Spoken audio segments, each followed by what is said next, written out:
Real মাদ্রিদের শেষের সময় আর ব্রাজিলের জন্য অপেক্ষা। ক্লাব ফুটবলের সবচেয়ে বড় নাম কার্লো আনচেলত্তির পরিস্থিতি এখন এমনই। ক্লাবের বিচারে রিয়াল মাদ্রিদের সবচেয়ে সমৃদ্ধ, সেখান থেকে যাচ্ছেন জাতীয় দলের বিবেচনার সবচেয়ে সমৃদ্ধ দল ব্রাজিলে। চলতি মাসেই আনচেলত্তি শুরু করবেন তার জাতীয় দলের দায়িত্ব। ব্রাজিল জাতীয় দলের কোচ হিসাবে কার্লো আনচেলত্তির প্রথম মিশন ব্রাজিলকে বিশ্বকাপ বাছাই পর্ব পার করা। কমেবল অঞ্চলে এখন তারা আছে চতুর্থ স্থানে। বাংলাদেশ সময় জুনের 6 তারিখ ইকুয়েডরের বিপক্ষে অ্যাওয়ে ম্যাচ দিয়ে যাত্রা হবে আনচেলত্তির। এরপর ঘরের মাঠে ম্যাচ 11 তারিখে। নিজের প্রথম 2 ম্যাচের জন্য এখন থেকেই আনচেলত্তি কাজে নেমে পড়েছেন বলে জানিয়েছে ব্রাজিলের একাধিক গণমাধ্যম।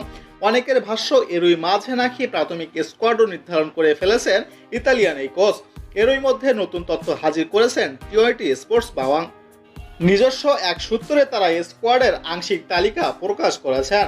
সংস্থাটির প্রতিবেদনে বলা হয়েছে, এই প্রাথমিক তালিকায় ফ্লামেঙ্গো থেকে 6 জন খেলোয়াড়, সান্তোসের একজন ফরওয়ার্ড এবং সাও পাওলো থেকে একজন মিডফিল্ডার রয়েছেন।